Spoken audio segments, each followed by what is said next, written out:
In 1973, three teenagers left their prom after what was supposed to be just an ordinary end to their high school years, and then vanished without any clear explanation. They left behind unfulfilled plans, bewildered families, and a silence that quickly enveloped the entire town. Days turned into weeks, weeks into years, with no reliable witnesses, no vehicle ever found, and no answers convincing enough to close the case. The victims' families were trapped between faint hope and prolonged loss, never knowing what really happened after the last moment they were seen. Everything seemed buried with time, until years later, a chance discovery upended everything once believed to be true. A single detail surfacing from the past dragged along a series of hidden secrets and revealed a chilling truth that no one in the community was ready to face. Before we dive deeper into this story, let us know where you're watching from in the comments below.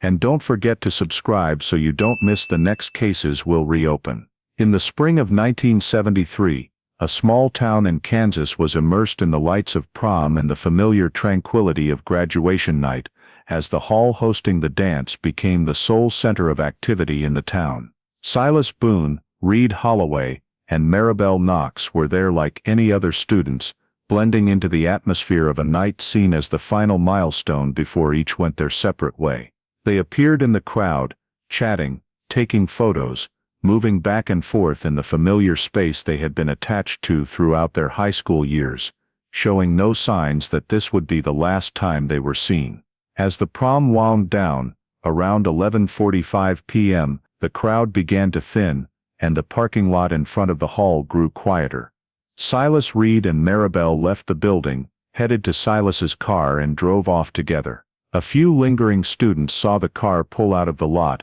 heading toward the familiar road leading out of the town center. That was the last confirmed sighting of all three that night. There was no argument, no unusual hurry, no detail that made that moment stand out from the dozens of other cars leaving the prom area at the same time. Afterward, the night passed quietly, the roads emptied, the town's lights dimmed, and no one thought that silence would last longer than expected. The next morning, as daylight returned, the absence of Silas, Reed, and Maribel began to be noticed in their separate homes. At first there was no immediate panic. Families assumed they might have stayed over at a friend's, or come home late and were still asleep, a common possibility after long nights out. Time continued to pass, morning turned to noon, and when there was still no sign of the three returning, the first phone calls were made. Families called close friends, called those who had attended the prom, asking if anyone knew where Silas, Reed, and Maribel had gone after leaving the hall. The answers gradually followed a worrying pattern.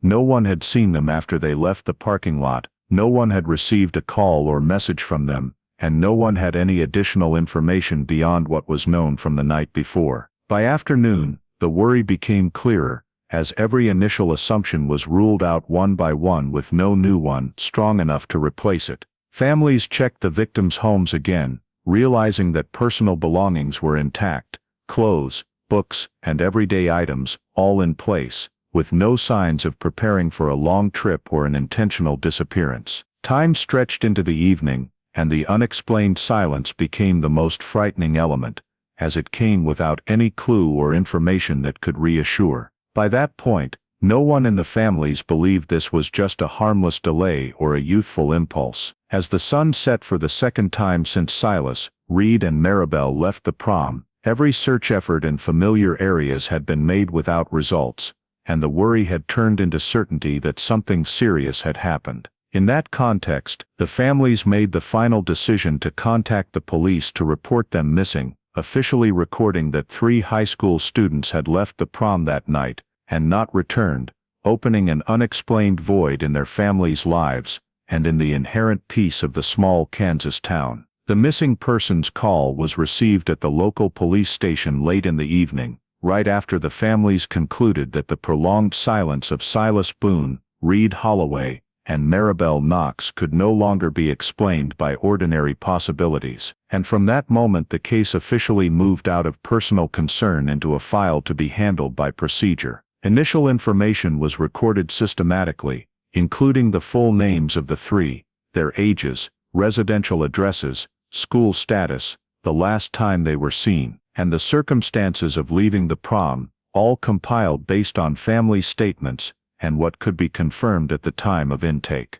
Police determined that the three victims had left the hall together around 11:45 p.m. with no signs of conflict, no reports of unusual behavior, and no information suggesting they split up or changed plans right after. Based on these facts, an official missing persons file was created, marking the start of the investigation process while activating initial standard handling steps for the local area in the early 1970s. On-duty officers assigned tasks, with one team responsible for gathering information from family and friends, another reviewing sites directly related to the prom, and an investigator designated as the lead to manage the entire file for data consistency. Determining the last sighting time became the central focus of this phase, as it was the only marker that could be used to reconstruct what happened afterward, and all information converged on the moment the car left the parking lot in front of the hall. Police noted that no calls had been made by the three victims after that time,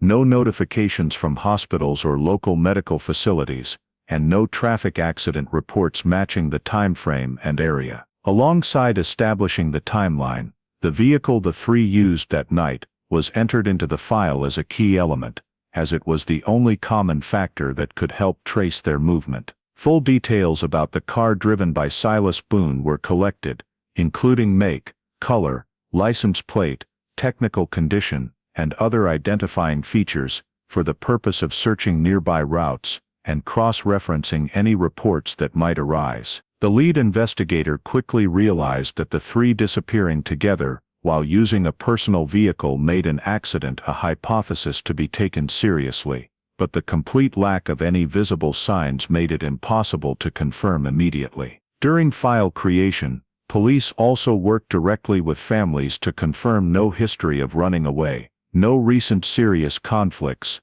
and no travel plans the three had mentioned beforehand, to rule out the possibility of an intentional disappearance. This information was carefully noted, as it directly affected how the case was classified and the priority of next steps. As shifts changed, the missing persons file for Silas Boone, Reed Holloway, and Maribel Knox was handed over to the next investigators, along with all collected data, ensuring the case was not interrupted or downplayed. The consistency in initial reports showed the three had left the prom in a normal state and vanished together, a rare situation enough to warrant close monitoring. From that point, all related activities were placed under official investigation framework, with the goal of clarifying what happened after the car left the hall and why no trace or contact had appeared since, laying the groundwork for the next chain of actions that at this point relied only on limited but unavoidable facts. As soon as intake and task assignment were complete,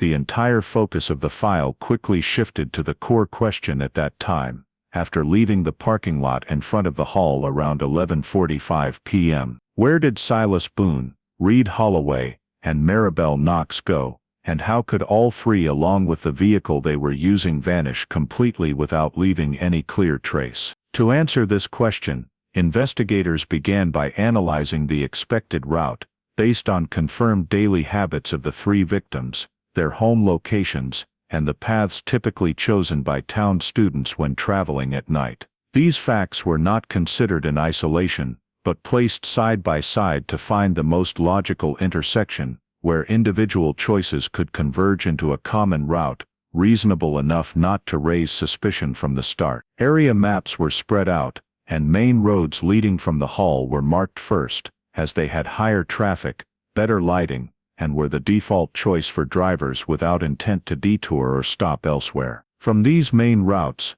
side branches were sequentially analyzed, including roads connecting to residential areas, stretches leading to suburbs, and paths along fields rarely used by day, but familiar to locals. The analysis relied not just on static maps, but on information gathered from friends and acquaintances of the three victims, who could confirm driving habits, usual post-gathering destinations, and the likelihood of choosing a particular route for convenience or personal habit. From this data, several routes were identified as most probable, and the initial search area was circled accordingly, with a radius wide enough to cover possible events in the short time after the car left the hall. Circling was not done intuitively, but based on specific factors like estimated travel time, lighting conditions near midnight, and usage levels of each road segment, as the goal was to concentrate resources on areas where an incident could occur without immediate detection. Within the circled area,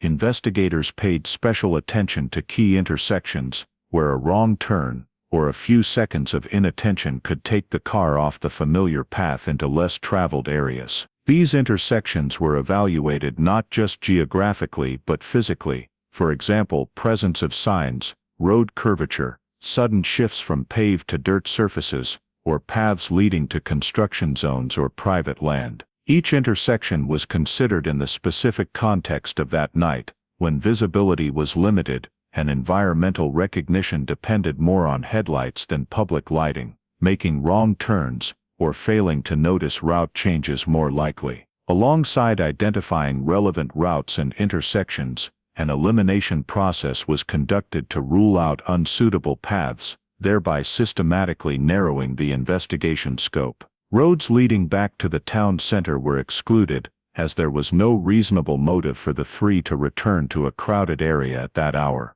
while routes requiring passage through high-witness areas were deemed less likely, since no one reported seeing the car or the three victims after they left prom. Unnecessarily long routes compared to the distance home were also deprioritized, as choosing them would require an intentional decision, with no indication the three had planned such. Cross-referencing these routes with traffic reports and accident records from the night was performed, and results showed no incidents recorded on main roads in the relevant time frame, further reinforcing that if something happened, it most likely occurred outside normal observation. As unreasonable routes were gradually eliminated, the list of plausible paths was shortened, no longer a vast network, but a set of more specific possibilities, each accompanied by questions to be answered through field checks. However, even in this narrowed scope, no route by itself explained how both the car and the three could vanish completely without trace,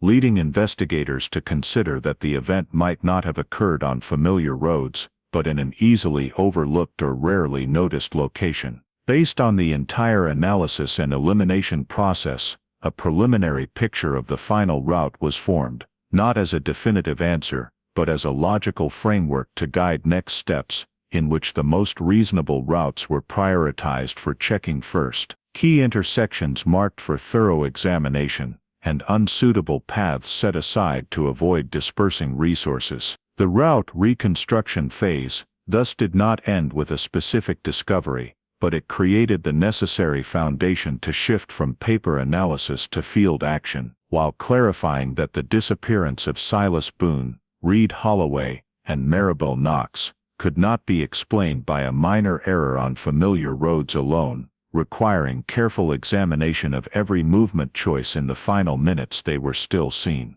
From the final route framework, reconstructed on the map, the investigators quickly moved to the action phase,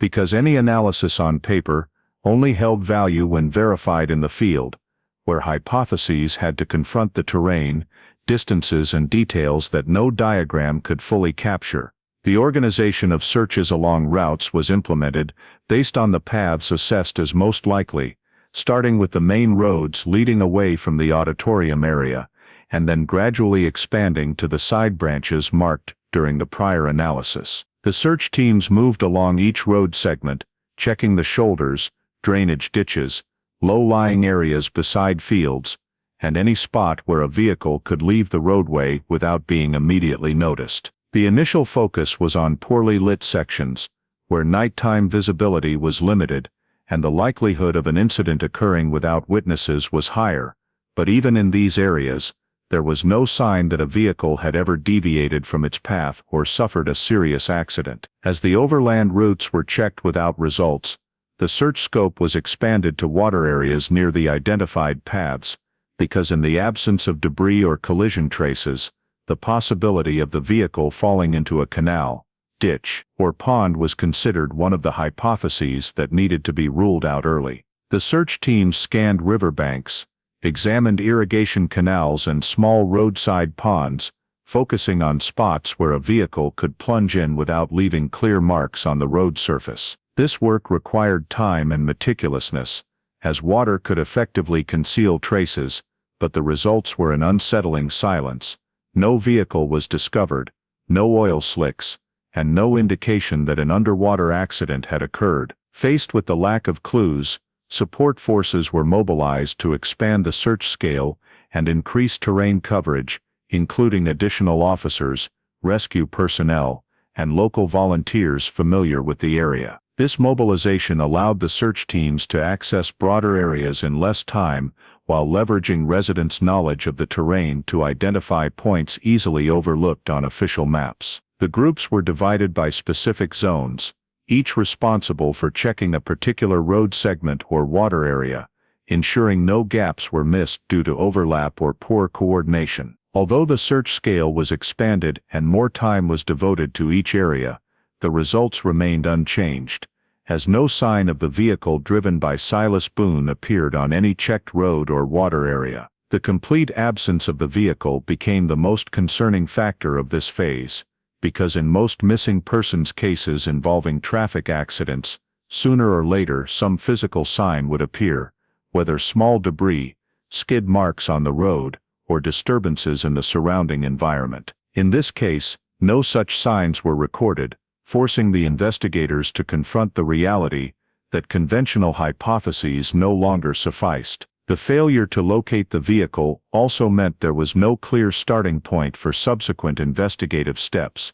as all search efforts were based on the assumption that the car would leave traces somewhere in the physical space it had traversed. Along with not finding the vehicle, no accident signs were detected on the checked routes, from brake marks, skids, damaged light poles, to harmed fences or trees. Everything remained intact as before prom night, reinforcing the assessment that if an incident occurred, it did not bear the characteristics of a typical traffic accident. The investigators noted these results in the file, not as a conclusion but as a set of negative findings, because the very absence of signs became important information needing analysis. As the search teams completed each sweep without new discoveries, pressure mounted to explain why a group of 3 people and a vehicle could vanish completely in an area that was neither too vast nor too complex in terrain. The field search phase thus ended without answers, but it provided a realistic foundation for re-evaluating initial hypotheses, as what had been checked and ruled out in the field could not be ignored in subsequent steps. Within the scope of this work, the investigators could only confirm that all reasonable routes had been checked, all relevant water areas had been scanned, support forces had been mobilized as needed, and yet no vehicle was found nor any accident signs appeared, leaving a vast gap between what should have been visible and the complete emptiness they faced. As the field searches concluded without any specific discoveries, the investigation file entered a different phase, where the focus was no longer on searching additional areas, but on systematically evaluating what had not been found, and the meaning of that absence in the overall picture of the case. The investigators gathered all reports from the search teams, reviewing each checked route, each surveyed water area, and each marked potential incident spot to determine if any detail had been overlooked. The most prominent and concerning result was the failure to find any debris related to the vehicle driven by Silas Boone, because in most traffic accident scenarios, regardless of severity, physical remnants like metal fragments, broken glass, or small detached parts typically existed. The complete lack of debris made the collision hypothesis difficult to sustain, especially given the search coverage of all reasonable routes. Concurrently, the absence of any brake marks on the roadway was noted as a key factor, as brake marks often appear when a driver reacts to danger, even in the final seconds. The lack of brake marks indicated no sign of an emergency response on the checked roads, or if an unusual event occurred, it did not happen in a way that forced the driver to slow abruptly. Along with brake marks, the investigators noted the absence of skid traces, the kind that typically appear when a vehicle loses control, veers off the road, or collides with an unstable surface. The checked road sections all showed intact conditions, with no ground disturbance,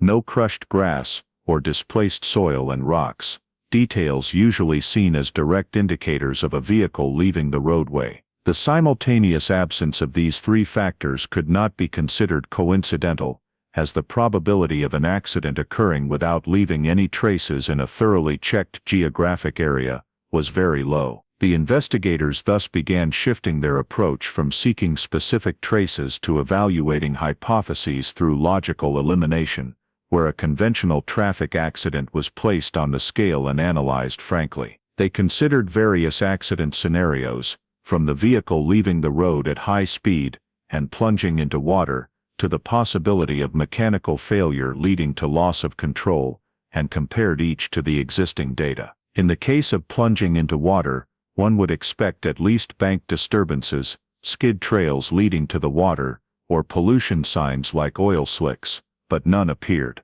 For mechanical failure scenarios, the investigators noted that such an issue rarely leads to complete vehicle disappearance without traces, especially since the car had normal maintenance and no prior reports of serious malfunctions. The elimination of conventional traffic accidents was not done hastily, but through continuous comparison between hypotheses and reality, where each was challenged by whether it could fully explain the total absence of traces. When the answer repeatedly was no, the investigators had to acknowledge that the case did not fit the familiar accident models they had handled before. This realization did not lead to an immediate conclusion about the cause, but it changed the thinking direction of the entire team, because if conventional accidents were ruled out, the remaining possibilities lay outside what could be explained by random factors alone. In the file, this phase was recorded as an analytical turning point, where negative results were no longer seen as search failures, but as data to be properly understood. The investigators agreed that the lack of debris, brake marks and skids were not three isolated details but different manifestations of the same reality, that the disappearance of Silas Boone, Reed Holloway, and Maribel Knox did not occur in the way typical traffic accidents do. From a professional standpoint, this required greater caution in using initial assumptions, as clinging to a scenario refuted by reality risked leading the entire investigation into a dead end. However, at this point, ruling out conventional traffic accidents remained a temporary conclusion, based on what had been checked and not found, rather than a definitive statement about the disappearance's cause. The investigators clearly noted in the file that negative results needed to be considered alongside other data, and that the absence of physical traces might reflect a far more complex situation than initially assumed. Within this phase's scope, the only thing that could be affirmed with certainty was that all typical signs of a traffic accident had not appeared, and continuing to treat accident as the primary explanation would not align with what had been recorded in the field. As hypotheses about conventional traffic accidents were gradually eliminated through systematic evaluation of what had not been found in the field, the investigation was forced to expand into a less certain but unavoidable direction, collecting and processing tips from the public, information outside official data, but sometimes crucial in disappearances lacking clear traces. In the following days, the police station continuously received calls and reports from various sources, including residents near the marked routes, night shift workers at gas stations, warehouses or factories, and individuals who only then recalled possibly seeing a vehicle with similar characteristics that night. Each tip was fully recorded, with time, location, and the informant's certainty level, then added to a list for comparison with the 11:45 p.m. timestamp and reconstructed routes. However, when these tips were examined together, a common trait quickly emerged: significant inconsistency in both space and time, with the same vehicle described as appearing in different locations at impossible overlapping times, or seen on routes that would require an unfounded detour. This forced the investigators to conduct strict screening, categorizing tips by specificity and verifiability, gradually eliminating speculative or uncertain memory-based information. In the process, some tips were retained for further follow-up, not because they provided direct evidence, but because they mentioned areas outside main routes, where oversight was low, and the chance of an unusual event without witnesses was higher. Within this group, information about a construction site on the town's edge began appearing frequently enough to draw the investigation team's attention, though each individual tip alone lacked strength to form a clear lead. A few residents said they remembered seeing machinery or trucks in the area at unusually late hours, while others only described a feeling that the site seemed not as quiet as usual that night. But no one claimed to have seen Silas Boone's vehicle or the 3 victims there. The investigators noted this information cautiously, as it did not directly contradict any confirmed data, but also added no verifying element to the hypothesis of direct involvement. To assess reliability, they reviewed the site's operational context, noting it was in preparation for construction, where grading, material transport, and machinery operation could occur irregularly, and sometimes outside normal hours, especially during rushed phases. Nighttime activity, therefore, was not anomalous enough to stand as evidence, particularly with no official records of any incident or violation there that night.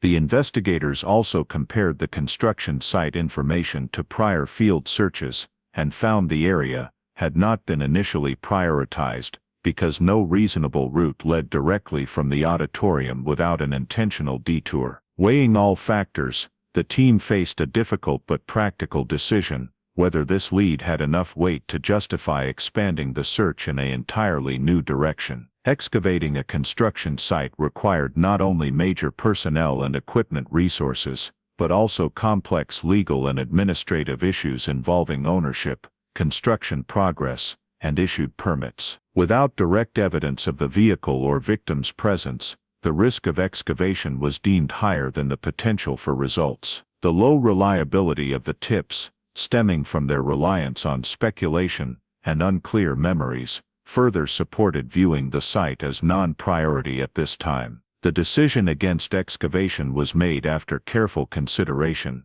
not as complete dismissal of the lead, but as a strategic choice to avoid dispersing resources from more solid directions. This decision was clearly recorded in the file, with specific reasons: the indirect nature of tips, lack of physical evidence, and practical limits on resources and authority. Simultaneously, the construction site information was not fully discarded, but retained as an unverified detail, with a note that it could be revisited if new supporting data emerged or the investigation context changed. Handling non-prioritized leads this way reflected a key aspect of investigative work, where not all information can or should be pursued exhaustively, and each decision must balance potential progress against risks of delaying or derailing the process. Within this phase, no breakthrough discoveries were recorded, but the investigation file grew thicker and clearer about what the case was not,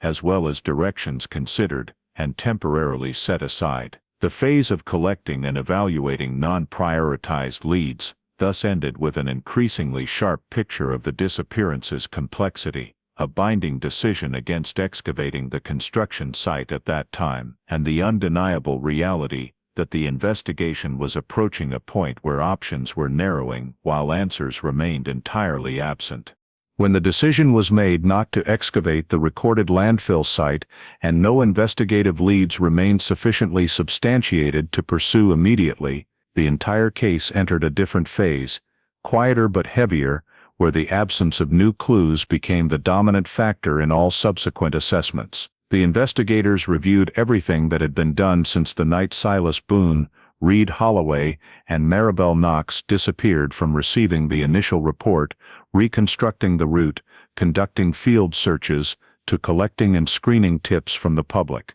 They reached the same unavoidable conclusion that, within the framework of the existing evidence, no further investigative actions could be taken without relying on pure speculation. No new witnesses emerged, no matching vehicle reports came in from neighboring areas, and no physical discoveries arose from the large-scale search efforts that had been conducted. The lack of new leads caused internal meetings to gradually shift from discussing next steps to evaluating the feasibility of maintaining active investigation status, as each passing day without additional information reduced the chances of achieving substantive progress. In that context, the decision to halt the investigation was not made abruptly, but was the result of a prolonged deliberation process in which the investigators had to confront the reality that the unit's resources were limited and needed to be allocated to cases with higher potential for advancement. Continuing to maintain active investigation status for this disappearance, when there were no specific leads to follow, was deemed no longer consistent with efficient resource utilization criteria, even though no one denied the severity of the incident. Once the decision was approved, the file on Silas Boone, Reed Holloway, and Maribel Knox was officially transferred to inactive status, marking the end of the active investigation phase and the beginning of a different existence within the system, one where the case was not fully closed but no longer on the priority list. This status change did not mean abandoning the case. Rather, it reflected an administrative reality that all viable investigative avenues had been pursued within the limits of available information, and that any future progress would depend on the emergence of new evidence. The paper file was completed with all relevant reports, minutes, and notes, from initial assessments to key decisions such as not excavating the landfill site, all arranged chronologically to ensure that anyone accessing the file later could fully understand what had been done and the reasons for each decision. These documents were placed in the unit's storage archive, alongside countless other files lying dormant, each representing an unresolved case. Archiving the paper file was not merely an administrative task, it also signified the case's transition from an ongoing investigation to one in a state of waiting, where time became an uncontrollable factor. During this process, the investigators noted that any information related to the disappearance would still be received if provided in the future, but no team would be assigned full-time to proactively pursue the case. Silence gradually enveloped the file, not because it had been resolved, but because there was nothing more to do within the current operational framework. For those directly involved in the investigation, placing the file on inactive status came with a sense of incompleteness, as they understood that the absence of answers was not proof that nothing had happened, but only a reflection of the limits of what could be proven at that time. However, within the investigative system, every decision had to be based on what could be done, not on what was hoped to be achieved. When the file was placed on the storage shelf, it became part of the repository of past data, ready to be reopened if circumstances changed, but simultaneously frozen in a state where all the important questions remained unanswered. From that point on, the disappearance of Silas Boone, Reed Holloway, and Maribel Knox was no longer an ongoing investigation but a file existing in silence, preserved through paperwork and memory, awaiting a new element strong enough to break the stasis it had just entered. 24 years after the disappearance file of Silas Boone, Reed Holloway, and Maribel Knox was transferred to inactive status and placed in storage, the plot of land that had been briefly mentioned in low-priority tips from 1973 entered a completely different phase, becoming part of a redevelopment project aimed at transforming the appearance of the area on the town's outskirts, where new construction activities were implemented on the foundations of old, abandoned, or deteriorated structures. The project proceeded according to standard administrative procedures, with plans for leveling, demolition, and site preparation approved in advance, and in the early days, the work went as expected, with heavy machinery brought in to remove old concrete layers and prepare the foundation for the new construction. During that process, there were no indications that the site carried a history beyond what was recorded in the building files, and for those involved in the project, it was simply a familiar routine technical job. However, as the demolition progressed deeper into the old foundation, an anomaly began to appear in the form of unexpected resistance when one of the excavators struck a hard object, buried deep beneath the concrete layer, that was not mentioned in the technical drawings. Initially, the assumption was that it could be a block of construction material buried previously, or an undocumented part of the old structure, but as more surrounding concrete was removed, the surface of the object revealed shapes and materials inconsistent with any construction category. A metallic surface emerged under the light, featuring curves and angles suggestive of a structure unrelated to foundations or technical systems, prompting those present at the scene to temporarily halt work for reassessment. The discovery of this metallic object was quickly reported to the project supervisor, and a decision was made to stop all construction activity in that area, to avoid damaging or further obscuring whatever lay beneath. This pause was not just a technical safety measure, but also reflected the recognition that the discovered object might have significance beyond an ordinary construction project. As more dust and debris were cleared, the overall shape of the object became clearer, revealing it was not a discrete metal block, but a solid structure with dimensions and form reminiscent of a motorized vehicle. This realization led those at the scene to consider the possibility that they were facing a discovery requiring different procedures, where responsibility shifted from the construction crew to the relevant authorities. In that context, continuing excavation without the presence of authorized personnel was deemed inappropriate, as it could compromise the integrity of the object and any related evidence. The decision to halt construction was extended from the discovery area to the entire surrounding vicinity, to ensure no activity inadvertently disturbed the potential scene before an official assessment. Information about the discovery was then forwarded to local authorities, with a preliminary description of the location, depth and characteristics of the metallic object, along with a request to send personnel for inspection and guidance on next steps. The notification was not urgent in the sense of an ongoing situation,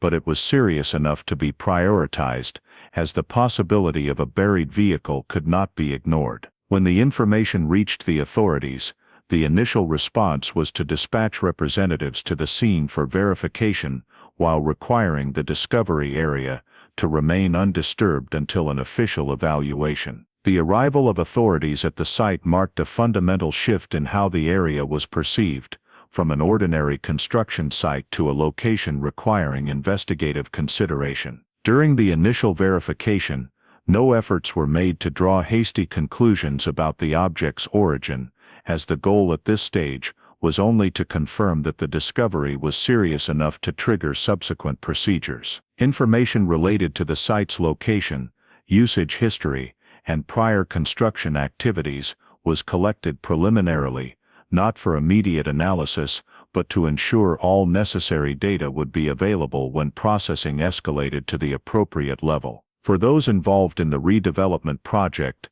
this moment marked the abrupt end of a technical job, and the beginning of a chain of events not part of their original plans. For the authorities, receiving a report of a metallic object buried under concrete in a redevelopment site demanded an approach with utmost caution, as any early misstep could result in the loss of critical information. Within the scope of this phase, no conclusions were drawn about the nature or significance of the discovery, but the combination of halting construction, securing the scene, and notifying authorities officially removed the site from the realm of a construction project and placed it on the trajectory of a different process, where what had been buried under concrete for many years began to be considered as a discovery, potentially carrying consequences far beyond what was initially envisioned. After the site was secured and construction suspended at the request of the authorities, all attention at the scene focused on precisely determining the nature of the metallic object buried beneath the concrete, as from this point,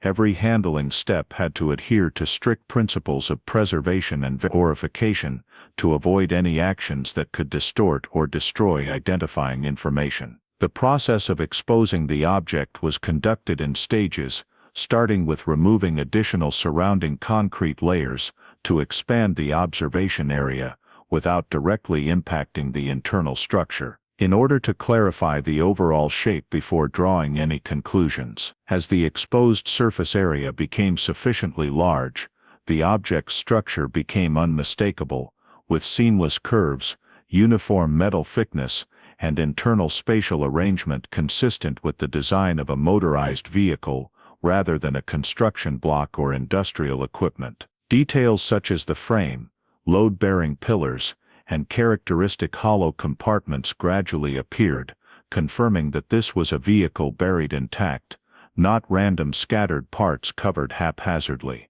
The exposure of the vehicle structure to this degree was sufficient to shift the scene's handling status from suspicion to preliminary determination, while triggering the next operational steps to clarify the vehicle's identity. In that context, the top priority was not to remove the vehicle from its position, but to identify core identifying elements while the scene remained intact, particularly information that could directly link this discovery to stored vehicle records from the past. The focus of this phase was therefore placed on locating and examining the chassis number, as this is the unique identifier with the highest legal and operational value for confirming a vehicle's identity, regardless of its external condition. Accessing the likely location of the chassis number was not straightforward, due to the thick concrete covering and the prolonged burial that might have deformed or obscured the markings, requiring controlled cleaning and material removal. These operations were performed in small incremental steps,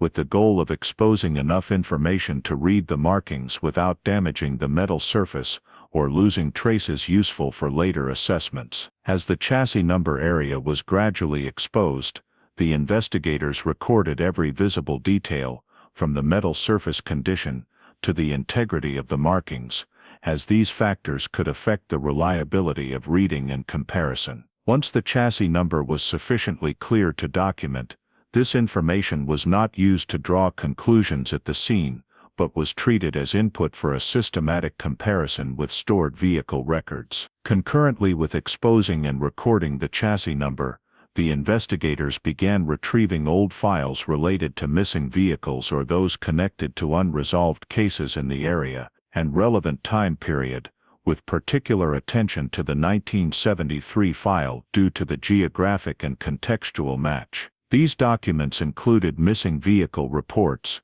descriptions recorded during the initial investigation phase, and notes about the car Silas Boone had used on prom night, all pulled from storage for comparison purposes. The comparison process went beyond just matching the chassis number. It also involved examining the vehicle's overall structural features, from styling and dimensions to the arrangement of frame components and compartments, to ensure the match was not coincidental or due to recording errors. Each point of similarity was noted as a reinforcing factor, and together they gradually formed a logical chain linking the current discovery to the old file. When the comparison results showed the chassis number matching the record of the vehicle reported missing in 1973, the certainty of identification increased significantly, as this was direct and hard to dispute evidence. At that point, confirming the vehicle was no longer an assumption based on shape or circumstances,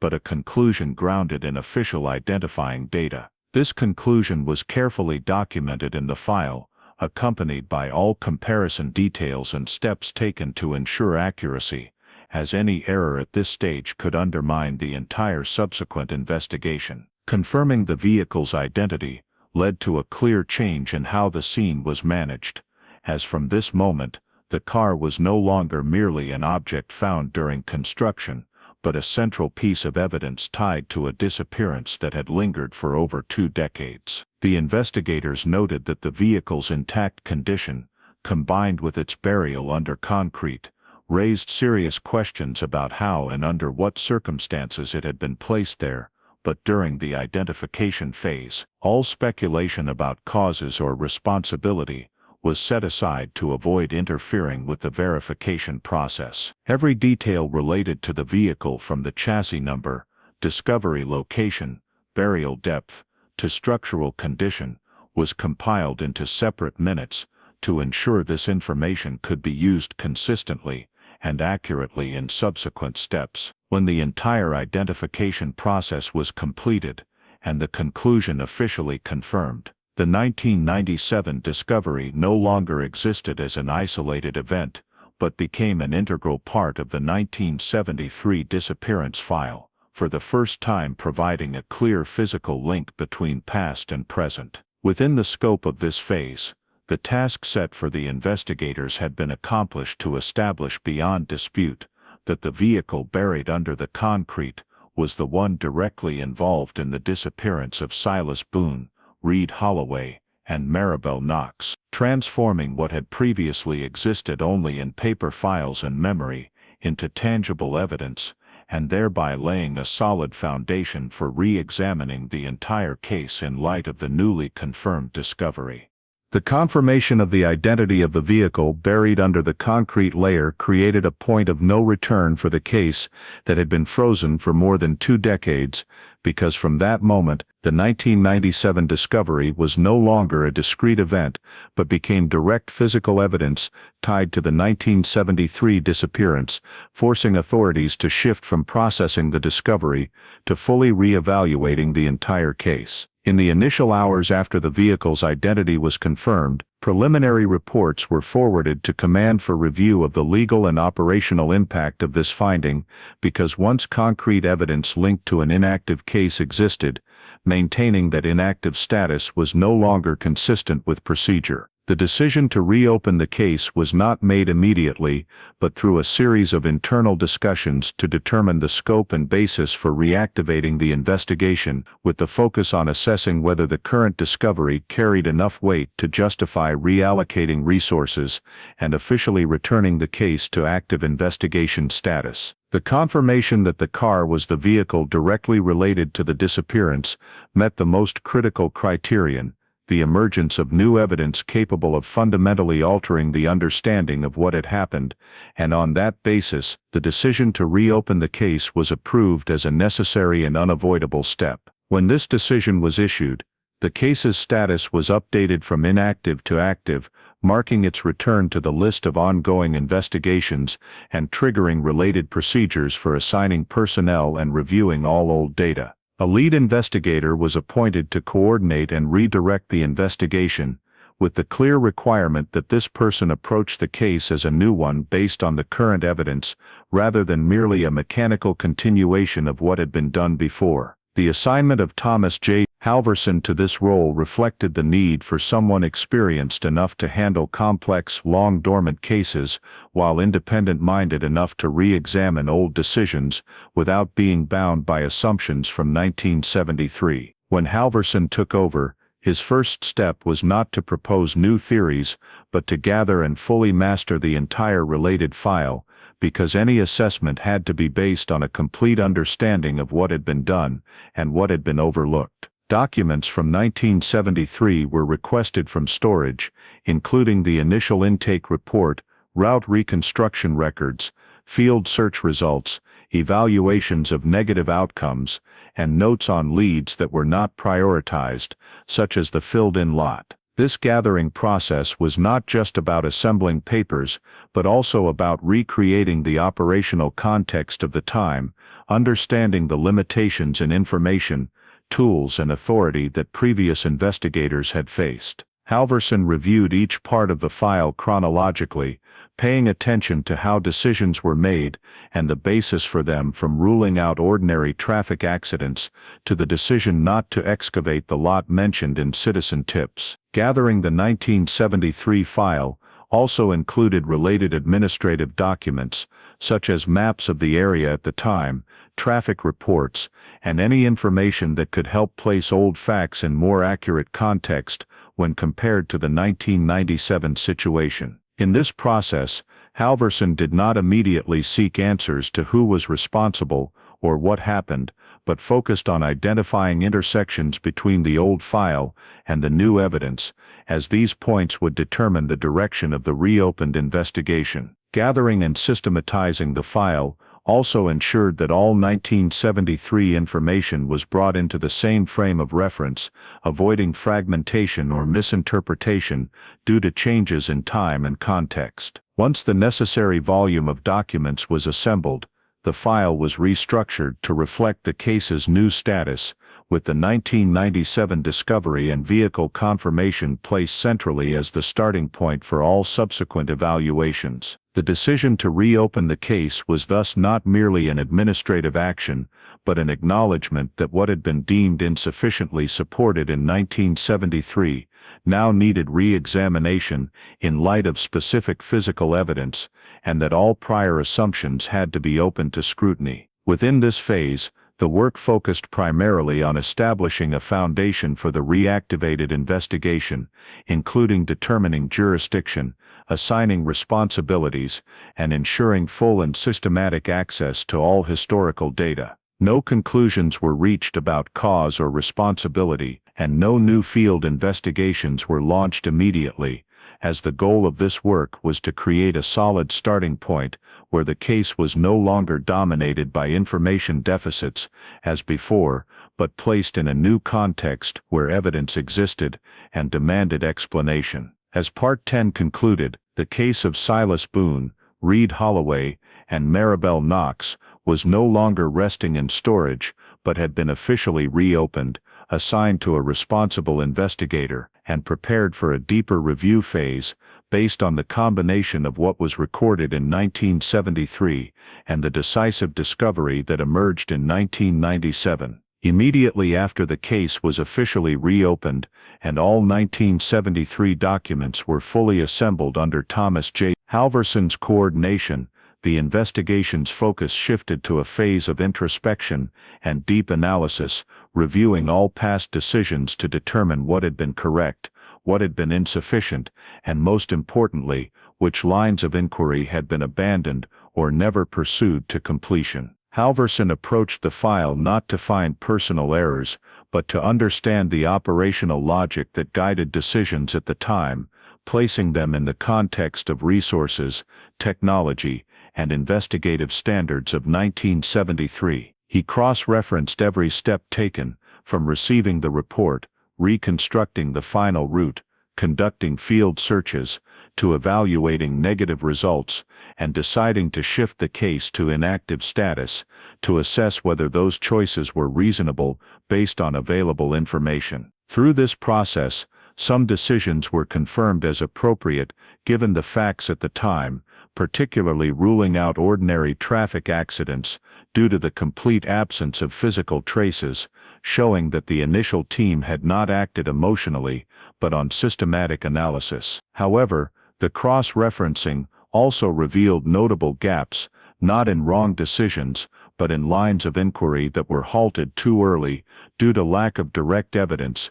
while those lines, in light of the new evidence, might need re-evaluation. Most prominent was the handling of tips about the filled-in lot, which were recorded but not prioritized due to low reliability and practical limitations in resources and authority. Halverson did not view the 1973 decision not to excavate as a mistake, as there was no physical evidence then to justify such invasive action, but he noted that this information had been frozen with the case rather than monitored, as a latent factor that could become significant if circumstances changed. The review also showed that after the case went inactive, there was no mechanism for periodically reassessing old leads under new conditions, leading to the case existing in stasis for years without strategic updates. From these observations, Halverson began identifying abandoned lines, not as errors to correct but as points to reconnect in an investigation now in a completely different context. He listed hypotheses that had been considered but never fully tested, including the possibility that the vehicle deviated from its normal route into a construction area, as well as potential human intervention after the 3 victims left prom. Identifying abandoned lines did not mean accepting them as correct, but acknowledging they had never been evaluated with specific physical evidence as now existed. From there, Halverson reset the case's hypotheses, no longer based on whether it was an accident, but shifting to why the vehicle appeared under concrete in a filled lot, and what that revealed about the sequence of events after the disappearance night. Resetting hypotheses was done systematically by separating confirmed facts from speculation and building new scenarios that accounted for all known data, including the 1973 absence of traces, the vehicle's intact condition when found, and the construction context of the lot. Halvorson also noted that some hypotheses deemed implausible in 1973, due to lack of evidence or beyond imagination at the time, now needed serious reconsideration, as the physical evidence had completely changed the investigation's starting point. In the review, he not only read the file but restructured it, organizing documents by themes and hypotheses rather than just chronology, to clarify connections between old decisions and their unintended consequences. This allowed him to see the full picture of the investigation as a chain of consecutive choices, each reasonable in its context, but together leading to some potential lines being left behind. The review phase's result was not a new conclusion about cause or responsibility, but the formation of a new mindset for the reopened investigation, where old hypotheses were neither automatically discarded nor accepted, but reweighed alongside new evidence from scratch. As this phase ended, Halvorson had a clearer map of what the case had undergone, which decisions shaped its trajectory, and which lines needed reconnecting or rebuilding, creating the necessary foundation for the next investigation to avoid past limitations and maximize current discoveries. From the reset hypotheses, after reviewing the old investigation, Thomas J. Halvorson determined that the key to understanding why the vehicle was under concrete lay not in what happened on the road in 1973, but in what occurred on the lot where the car was found. So the investigation's focus expanded to an area previously only indirectly mentioned: construction records for the site in the period immediately after the 3 victims disappeared. The first step in this approach was gathering all building permits issued for the lot since the early 1970s, including filling permits, foundation work permits, and any administrative documents allowing changes to the land status in the relevant time frame. These records were requested from multiple sources, including local planning offices, county permitting departments, and administrative archives, as Halvorson knew documents might be scattered or not stored to modern standards. As permits were assembled, they were organized chronologically to clarify the lot's transition from undeveloped to a construction site with solid concrete foundations. Reviewing these permits aimed to pinpoint exactly when filling and pouring occurred, and the scope of each item, as any deviation between permit and actual work could be significant. Alongside permits, Halvorson requested access to concrete invoices for projects on the lot in the same period, as invoices provided specifics on volume, timing, and suppliers not always fully detailed in permits. Gathering concrete invoices was challenging after more than 2 decades, with many businesses dissolved or merged and financial records no longer easily accessible. However, by contacting major area suppliers and reviewing remaining ledgers, some relevant invoices for pouring at the lot were found, allowing cross-referencing with previously gathered permits. This cross-referencing focused on matching or discrepancies between permitted work times and when concrete was ordered and delivered, as significant gaps could indicate activities outside official schedules. When data were compared, inconsistencies emerged, not enough for immediate wrongdoing claims, but enough to question actual work sequences. Some invoices showed deliveries at late hours or days not fully matching permitted schedules, suggesting possible unscheduled pours or purposes different from paperwork. Halvorson dug deeper by comparing recorded construction timelines with the 1973 disappearance timeline to see if significant overlap existed. Comparison went beyond years and months to specific weeks and phases, as pouring a foundation soon after disappearance could mean something entirely different from months or years later. As the timeline clarified, Halvorson saw some construction activities occurred close enough to the disappearance to rule out random coincidence, especially given the car was found under concrete, apparently placed before the foundation was finished. To better understand how activities were carried out, Halvorson identified contractors responsible for relevant work, as they had site access, equipment and materials for pouring. Through permits and invoices, company names emerged, some no longer operating in 1997, complicating tracing. Halverson and the team gathered information on these companies, including operational history, past projects, and key personnel from the early 1970s, to determine who was on site and who could decide progress and methods. Identifying contractors was not to assign blame immediately, but to understand power structures and workflows, as only by knowing decision-makers and workers could the investigation advance. Halverson also noted that 1973 oversight and inspection standards differed greatly from 1997, with many projects completed on trust in contractors rather than tight checks, potentially creating gaps for unusual actions to go undetected. When all construction records were assembled and compared, the picture was not direct proof of wrongdoing, but a chain of administrative and financial data, showing the lot where the car was found underwent sensitive timed work with involvement of entities and individuals with necessary access and materials. This investigation phase did not yield final answers, but built a solid foundation to see the vehicle's presence under concrete as neither random nor merely a missed accident, but tied to construction decisions and actions. As Part 12 concluded, Halverson had shifted focus from what happened to the three victims, to who had ability and opportunity to turn a construction site into their vehicle's burial place, and the newly gathered construction records became the primary tool guiding the investigation to the next phase. From the foundation of records that had been gathered and cross-referenced, Thomas J. Halverson determined that the next necessary step to transform the dry administrative facts into an explainable sequence of events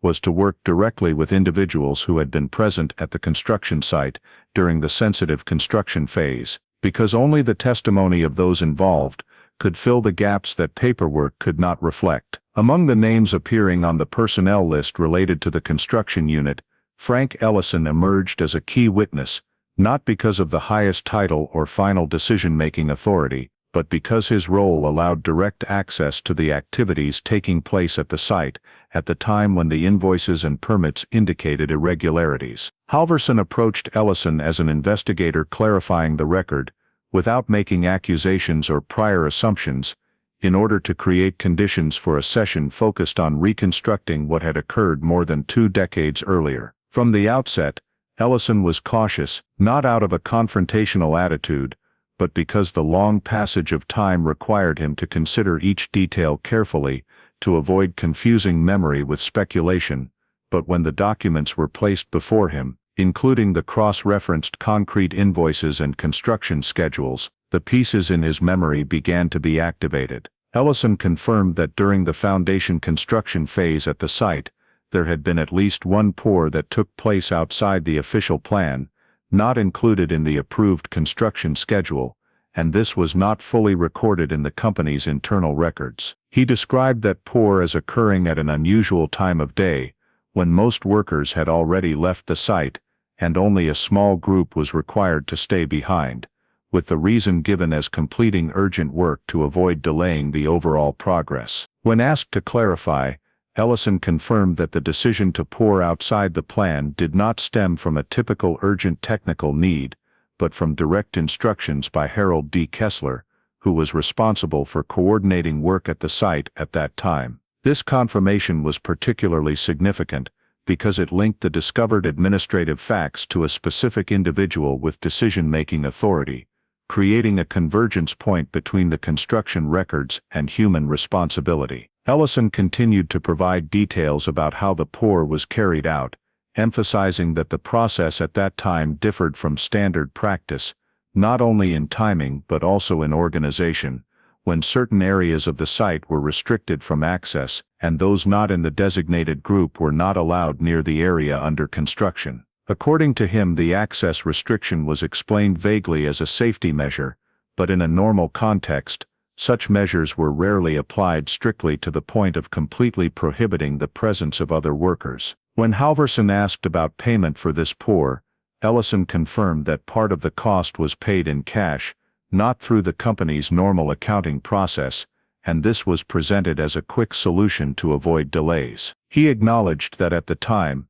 receiving cash for small items was not entirely uncommon in the construction industry, but the scale and timing of this payment made him feel it was unusual even though he had no specific reason to object. Ellison also confirmed that he did not directly handle the money, but had been informed that the payment had been taken care of and did not require detailed recording like the others, an instruction he believed came from Kessler. Throughout the session, Halverson not only noted the individual confirmations, but also paid attention to how they connected to each other, because the unplanned pour, cash payment, and site access restriction all converged on a single event, creating a pattern of behavior that could not easily be explained by ordinary technical needs. Ellison, when asked about his personal feelings at the time, said he had not questioned it further because the work environment then encouraged completing tasks as directed rather than challenging superiors' decisions, and because there were no clear signs that it involved serious wrongdoing. However, when placed in the context of the discovery of the vehicle under the concrete layer,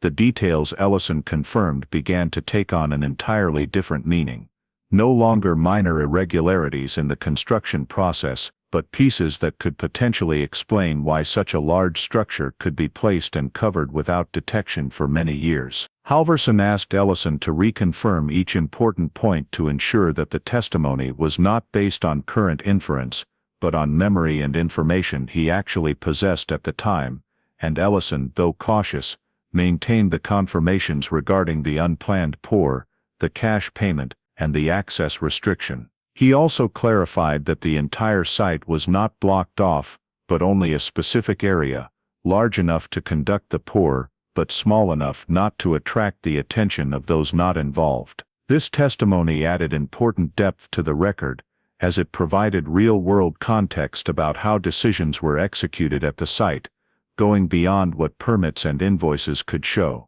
Halverson noted that Ellison's testimony did not directly affirm the burial of the vehicle, but it confirmed the existence of an unusual construction event, matching in time, location and conditions necessary for such an action to occur. The confirmation of restricted access was particularly important, as it explained why a large-scale activity went unnoticed, or clearly remembered by many, and why others who had worked at the site might not know or recall it when asked years later. As the session concluded, Ellison's testimony was documented in detail, accompanied by the cross-referenced documents to ensure consistency and verifiability, and he was informed that further sessions might be needed if the investigation progressed in a direction requiring additional verification. Within the scope of this phase, the witness testimony was not viewed as a final conclusion, but it served as an important bridge between the physical evidence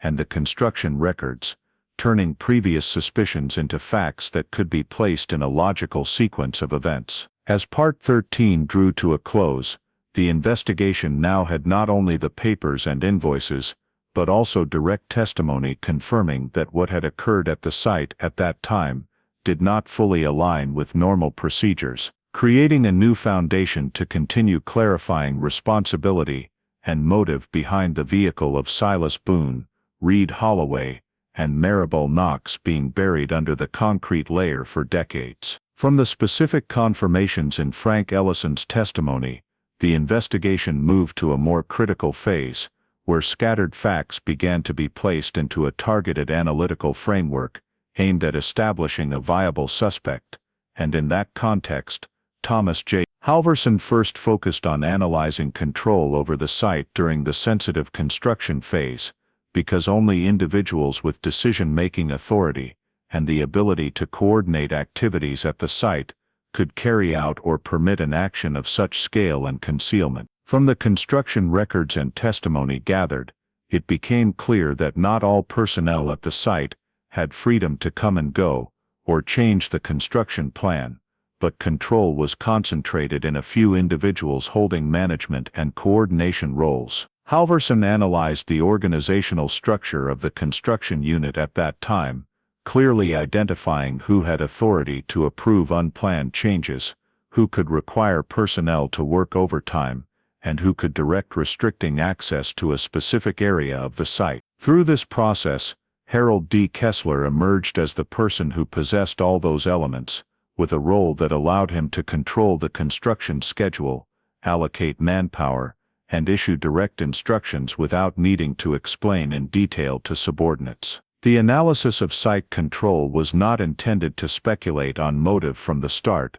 but to determine the scope of actual responsibility, because if an individual lacked the ability to control space and people at the site, any hypothesis about their involvement would lack basis. Once control was established, Halvorson continued to analyze access capability, asking whether Kessler had the practical conditions to access the area where the vehicle was buried at that time. The facts showed that Kessler not only was regularly present at the site during the foundation construction phase, but also directly participated in directing key items, especially work that needed to be completed quickly or outside normal hours. His access was not limited by administrative or technical barriers, as he had the right to enter the site at any time and use the heavy equipment necessary for digging, lowering, and pouring concrete. Halvorson cross-referenced work schedules, witness testimony, and material invoices to determine that Kessler was present or had the right to be present during the time frame, matching the unplanned pour confirmed by Ellison, further reinforcing the assessment that he not only had authority, but also had the actual opportunity to carry out or direct the concealment. The analysis of access capability also included evaluating whether any other individual possessed similar elements, and the result showed that although others participated in construction, none of them combined control over the schedule, the ability to restrict access, and decision-making authority over finances to the same degree as Kessler. As the scope of suspicion narrowed, Halvorson moved to analyzing concealment motive, not to immediately conclude criminal intent, but to see whether there was a reasonable motive, explaining why an individual in that position would choose an extreme action like burying a vehicle under the concrete foundation. This analysis was conducted cautiously, because motive cannot be inferred solely from position or opportunity, but must be placed in the context of risks the individual might face if the matter was discovered. Halvorson considered possible scenarios, including the possibility that a serious incident had occurred at or near the site, making official reporting potentially lead to severe legal, financial or personal consequences for the person responsible. In the context of the construction industry at that period, an accident involving a vehicle and people could trigger prolonged investigations, project suspension, and uncontrollable losses, creating a strong motive to conceal if the involved individual believed consequences could be avoided by eliminating evidence. Halvorson did not assert that this motive definitely existed, but he noted that Kessler, as the person directly responsible for the site, had the most to lose if a serious incident was discovered at that time. The motive analysis also considered psychological and behavioral aspects, based on what was known about how Kessler managed work, particularly the tendency to resolve issues quickly and discreetly, as shown through directing the unplanned pour, cash payments, and access restrictions. These behaviors, when placed together, created a pattern showing a priority on control and avoiding oversight, a characteristic that could become important in understanding how a concealment decision might be made. Halvorson also noted that establishing a suspect did not mean concluding guilt, but was a necessary step to focus the investigation in a specific direction, where resources could be used effectively to test hypotheses rather than continuing to expand the scope indefinitely. When the analyses of site control, access capability, and concealment motive were placed side by side, Kessler emerged not as a random name, but as the sole individual possessing all the elements necessary to explain the presence of the vehicle under the concrete. In the file, Halvorson clearly recorded that establishing Kessler as the suspect was based on professional analysis and existing facts, not on speculation or public pressure, and that every subsequent step in the investigation would need to be designed to directly test the hypotheses related to his role and actions. As Part 14 drew to a close, the investigation had shifted from the phase of gathering and connecting facts to the phase focused on a specific individual, with a clear analytical framework, explaining why that individual could be involved, laying the groundwork for subsequent steps involving confrontation and deeper verification. When the establishment of the suspect based on the analysis of site control, access capability, and concealment motive had reached a level tight enough to withstand legal scrutiny, Thomas J. Halverson moved the investigation to the first coercive phase, where every step had to be carefully considered to both ensure legality and avoid disrupting the ability to gather further evidence. First, the arrest warrant application was prepared with a focus on presenting a clear logical chain, connecting the newly discovered physical evidence, construction records, witness testimony, and professional analysis that had established the central role of Harold D. Kessler in the activities at the site. Halverson and the prosecution team reviewed every detail in the report, ensuring that all conclusions were based on specific facts rather than speculation, because any gap at this stage could lead to the warrant being rejected or weakening the entire case. The warrant application emphasized that Kessler was the only person with authority to order the unplanned pour, control site access restrictions, and handle payments outside official procedures, while placing those actions in the context of the discovery of the buried vehicle under the concrete, in the exact related area and time. When the warrant was reviewed by the judge, questions focused on the degree of connection between construction management actions and vehicle concealment, and Halverson had to clarify that this was not a single-line inference, but the result of cross-referencing multiple independent sources converging on the same individual. After the requirements were met, and the arrest warrant was issued, the execution plan was developed with the goal of ensuring safety, avoiding panic, and preserving access to the suspect for investigative purposes. The arrest was not carried out at the construction site or in a public place, but at Kessler's residence, where investigators could better control the situation and limit the risk of confrontation. When law enforcement approached, Kessler was informed of the arrest warrant and his legal rights, and the arrest process occurred without significant resistance, reflecting the suspect's understanding of the seriousness of the situation. Immediately after the arrest, Kessler was taken to a detention facility for investigative purposes, and any personal property directly related to his site management role during the construction phase was catalogued for further review if necessary. The investigative detention was conducted within the framework of the law, with the initial goal of verifying the gathered facts and cross-referencing Kessler's reactions and statements with what had been recorded in the file. Halverson did not approach the interrogation as an effort to force a confession, but as a process to check consistency between the suspect's statements and the existing chain of evidence,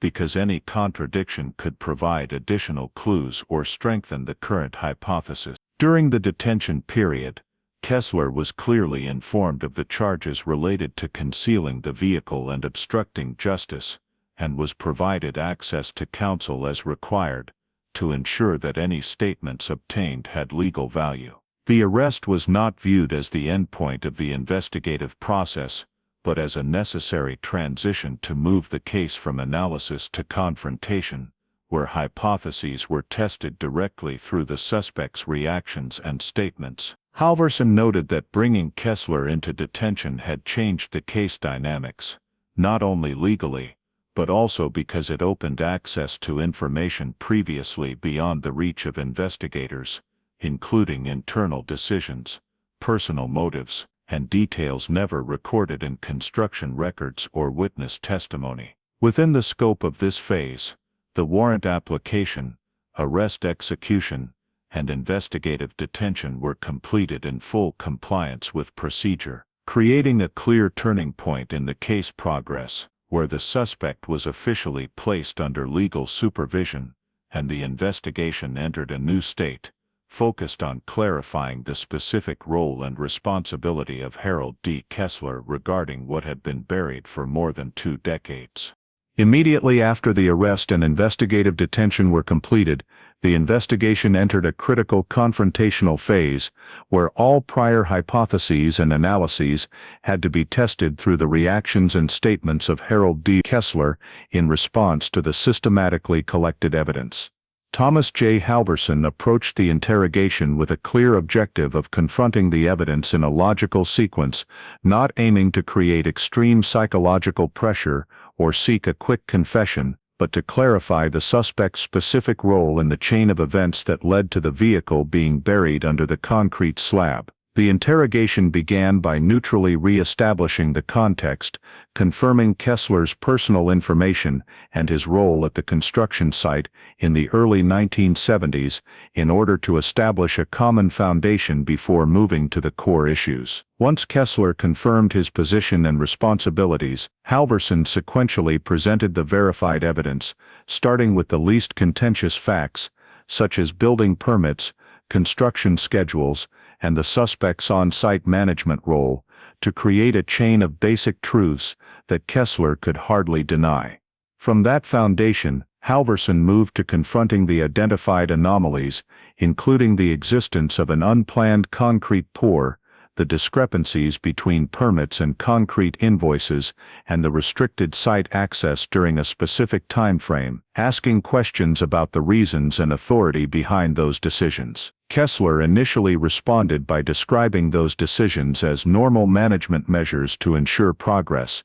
emphasizing that unplanned changes were not uncommon in the construction context of that era, and that restricted access could be explained by safety requirements. Halverson noted these explanations without immediate rebuttal, continuing to present additional evidence to test the consistency of the suspect's statements, including Frank Ellison's confirmation regarding the timing, manner, and scope of the unplanned pour. When confronted with a direct witness detailing actions allegedly directed by him, Kessler was forced to adjust his account, admitting that some decisions were made quickly and did not fully follow paperwork procedures, but still denying any intent to conceal anything related to the vehicle or people. Halverson continued to clarify the suspect's role by questioning Kessler's access to the specific area where the vehicle was found, cross-referencing work schedules and equipment usage rights, thereby establishing that the suspect not only had authority,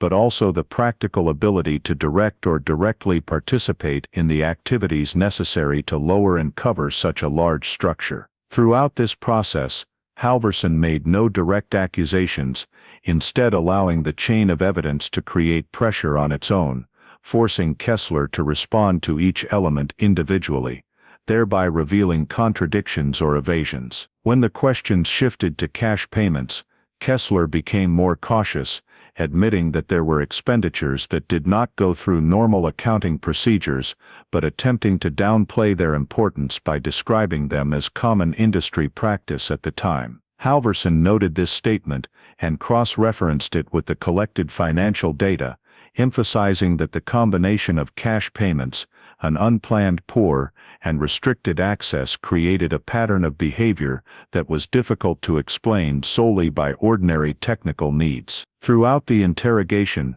the recording of statements was conducted carefully, with every significant response required to be confirmed again to ensure accuracy and avoid misinterpretation. Halverson paid attention to how Kessler answered questions related to timing and sequence of events, particularly moments when the suspect appeared uncertain or changed his phrasing, as these details could reflect difficulty in maintaining a consistent narrative under the pressure of evidence. As the interrogation progressed, Halverson asked more direct questions about whether Kessler knew or suspected that the vehicle found under the concrete was related to the 1973 disappearance, and the suspect continued to deny any such awareness, asserting that he had no knowledge of the vehicle's existence until it was discovered years later. Halverson did not attempt to force Kessler to change his statement at that moment, as the goal of this phase was not to obtain an immediate confession,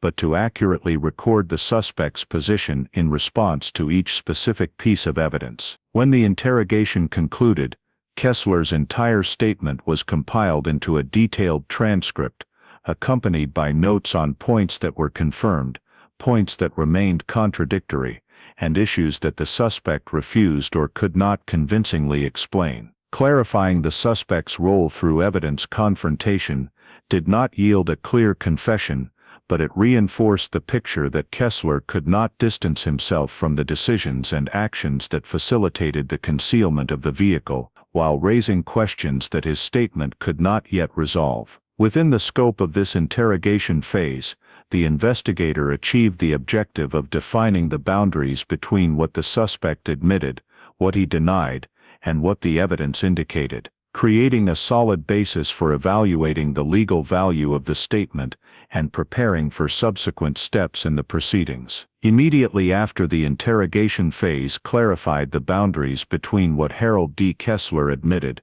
what he denied, and the points where the evidence remained unsatisfactorily explained, the investigation was compelled to return to the scene with a more specific objective, expanding the excavation scope to directly access the interior structure of the vehicle, whose identity had been confirmed, as only a comprehensive physical scene examination could provide objective answers to the hypotheses being posed. The decision to expand the excavation was not made hastily, but after fully considering legal, technical, and evidence preservation factors, since deeper intervention into a long-buried scene carried the risk of damaging remaining traces if not conducted under strict procedures. Forensic experts, structural engineers, and the excavation team were mobilized to develop a detailed plan, clearly defining the scope to be expanded, the sequence for removing layers of concrete and soil, and reinforcement measures to prevent collapse or deformation of the vehicle's structure during access. The expanded excavation began from areas surrounding the initial discovery site, with the goal of creating sufficient space to observe the vehicle's full shape and its relationships with the concrete foundation, thereby determining whether the vehicle had been placed before or after the foundation was prepared. During this process, each layer of material was removed in a controlled manner, with every change in color, soil texture, and the appearance of foreign materials recorded, as they could reflect the construction sequence or unreported interventions in the building records. When the excavation scope was expanded enough to expose the vehicle's full length and width, the investigators began focusing on accessing the vehicle's compartment, where the most critical information about what happened to the three victims might be preserved. Access to the vehicle compartment was not achieved immediately by opening doors or cutting through, but through assessing the overall structural condition to determine the safest method, as any strong impact could disturb the positions of objects inside or destroy important forensic traces. The experts examined load-bearing points, identifying areas directly encased in concrete and those under indirect pressure, to select the access point causing the least damage. As part of the vehicle compartment began to be exposed, the atmosphere at the scene grew heavier, as everyone was aware that they were approaching direct evidence related to the fate of Silas Boone, Reed Holloway, and Maribel Knox. Subsequent operations were performed slowly and with high control, aiming to preserve the relative positions of all objects inside the vehicle compartment, from seats and dashboard to any remaining personal items. The preparation for fully excavating the vehicle proceeded in parallel with accessing the compartment, as the investigators understood that removing the vehicle from the concrete foundation was not merely a technical operation, but a critical step in preserving the scene for subsequent forensic analyses. The full excavation plan included reinforcing weak points in the vehicle's structure, using appropriate lifting equipment to distribute force evenly, and establishing a separate processing area where the vehicle could be placed without environmental interference. During preparation, every decision was recorded and approved according to procedure, ensuring no step was skipped or performed arbitrarily, as the integrity of the evidence depended directly on careful execution of each operation. As preparations progressed, the investigators also reviewed all collected data to identify points requiring special attention once the compartment was fully opened, including seat positions, seatbelt conditions, and the potential presence of traces indicating external intervention. This was not to draw conclusions before evidence was available, but to ensure that when the compartment was fully accessed, every important detail was recorded and analyzed systematically. The expanded excavation was thus not simply digging more soil or removing more concrete, but a process of reconstructing the scene in reverse chronological order, where each removed layer corresponded to a peeled-back layer of concealment, bringing the investigation closer to what had been buried both physically and truthfully. When the expanded excavation had completed the final preparatory steps and the vehicle compartment could be accessed safely, the investigation entered its most decisive phase since the case was reopened, as what lay inside the vehicle would not only confirm the constructed hypotheses, but also determine the legal and ethical direction of the entire case. Access to the vehicle compartment was conducted under strict forensic procedures, with every operation performed slowly and under control to ensure no detail was disturbed before being fully documented. When the final covering layer was removed, and the interior passenger space began to reveal itself, the forensic experts confirmed the presence of human remains inside the vehicle, positioned relatively fixed to the vehicle's structure, indicating that the bodies had been there since the vehicle was placed and showed no signs of being moved or interfered with after burial. The discovery of the remains occurred in a context where everyone at the scene was professionally prepared, yet it carried special weight, as it shifted the case from a long-standing missing persons investigation to one with confirmed fatalities, while completely ending any hypotheses that the three individuals had left the area by other means. The remains were recorded in the vehicle compartment, corresponding to seating positions, reflecting that the vehicle was not an empty object buried randomly, but a sealed space containing everything that had been inside at that time. Immediately after the discovery, the interior vehicle scene was protected even more stringently, and the collection of personal items was implemented in parallel with documenting the condition of the remains, as these items not only aided identification but could also provide critical information about the context and sequence of events. The forensic experts collected each item in sequence, accurately recording their relative positions in the compartment before removal, to preserve the spatial relationships between objects and remains. The personal items found included those associated with daily life and highly identifiable belongings, still within the passenger compartment, despite the effects of time, concrete pressure, and harsh environmental conditions over many years. Each item was treated as an inseparable part of the scene, sealed separately, assigned a code, and documented in detail, as even a small error in this phase could weaken the evidentiary value later. Meanwhile, the remains were approached with the highest level of respect, not only due to legal requirements but also the humanitarian aspect of forensic work, and every operation was performed to preserve the original state as much as possible until laboratory analysis could begin. Discovering the remains did not mean immediate identity confirmation,